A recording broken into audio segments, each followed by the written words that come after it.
ایک فقیر تھا، ملنگ درویش، اللہ کا بندہ. اس کی عادت یہ تھی کہ اپنے ڈیرے پہ آنے والوں کو کھلاتا، ان کو پلاتا، ان کی ضروریات کا خیال رکھتا، لیکن کو مالی آسودگیاں نہیں تھی. ہوتا یہ تھا کہ بعض اوقات لوگ آتے تو ادھار لے کر کے وہ لوگوں کو کھلا دیتا. خیر، چونکہ فقیر کا مزاج یہ ہوتا ہے کہ لوگ آئیں اس کے ڈیرے سے کھائیں. بابا بلے شاہ نے بھی کہا تھا نا، اٹ کھڑک کے دکڑ بجے تتا ہووے چلا، آن فقیر کھا کھا جاون راضی ہووے بلا. یہ فقیروں کا مزاج ہے. تو جو بھی آتا اس کے ڈیرے سے کھاتا اور وہ ادھار اٹھا اٹھا کے لوگوں کی ضروریات کو پورا کرتے رہتے. وقت آخر آ گیا، جن لوگوں نے ادھار دیا تھا وہ سارے تقاضا کرنے آ گئے. اب بابا جی کو کیا فکر لاحق ہے کہ یہ میرے مہمان اور میں ان کو کچھ پیش کرنے کی صلاحیت نہیں رکھتا. ایک بچہ تھا، وہ کچھ سامان بیچ رہا تھا، پتیسا بیچ رہا تھا یا کوئی اور چیز بیچ رہا تھا. اس نے گلی سے گزرتے ہوئے آواز لگائی، خادم کو کہا سے بلا کے لاؤ. کہا تم بیچ رہے ہو تو میرے مہمانوں کو کھلا دو. بچہ بڑا خوش ہوا کہ میں سارا دن گلیوں میں گھوم کے یہ پتیسا بیچنا تھا، اب یہ ایک جگہ ہی سارا فروخت ہو گیا تو یہ تو موج لگ گئی، میں جلدی گھر چلا جاؤں گا، میری ماں خوش ہوگی. تو سارا ان مہمانوں کو کھلا دیا گیا.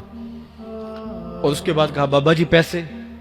کہا تم بیٹھ جاؤ، جب ان کو ملیں گے تو تجھے بھی مل جائیں گے.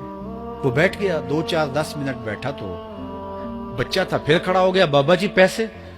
کہا جب ان کو ملیں گے تو تجھے بھی مل جائیں گے. پھر آدھا گھنٹہ گزرا تو پھر اس نے کہا بابا جی پیسے؟ میری ماں میرا انتظار کر رہی ہے، ہمارے گھر کا چولہا اسی سے جلتا ہے، میں یہ پیسے لے کر جاؤں گا اور میری ماں کوئی ہنڈیا خریدے گی اور ہم شام کا گھر کا کوئی سلسلہ کریں گے. کہا بیٹا جب ان کو ملے گا تو تجھے بھی مل جائے گا. بچے نے رونا شروع کر دیا. یتیم بچہ تھا، اس کا سارا آسرا یہی تھا. اس نے رونا شروع کر دیا. جب بچہ رویا اللہ کی رحمت کو جوش آیا. کوئی مرید نذرانہ لے کے ان بزرگوں کے پاس آ گیا اور اشرفیوں کی بھری ہوئی تھیلی پیش کی. وہ اتنے پیسے تھے کہ اس بچے کو بھی دیے، جتنے لوگ آئے تھے سب کا قرض چکایا. کہا جاؤ گھروں کو. تو سب نے کہا بابا جی ہم صبح سے بیٹھے ہوئے تھے تو یہ نذرانہ دینے والا صبح سے نہیں آیا تو اب کیسے آ گیا؟ کہا صبح سے تمہارے اندر کوئی رونے والا نہیں تھا، ایک رونے والا آیا تو باقیوں کا بھی کام بن گیا. بعض اوقات کسی ایک شخص کی وجہ سے باقیوں کی خطائیں بھی معاف ہوتی ہیں.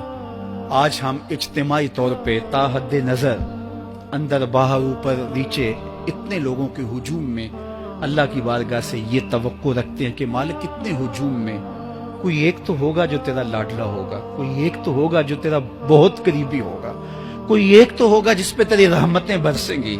تو مالک اس کے صدقے سے ہماری خطائیں بھی معاف کر دے، ہمارے گناہ بھی معاف کر دے. کوئی ایک رونے والی آنکھ مل گئی تو باقیوں کا بھی کام بن جائے گا. اٹھ فریدا ستیا تے میلہ ویکھن جا، وت کوئی بخشیا مل جاوے تے تو ہی بخشیا جا. میرے مالک ہم سب کی خطائیں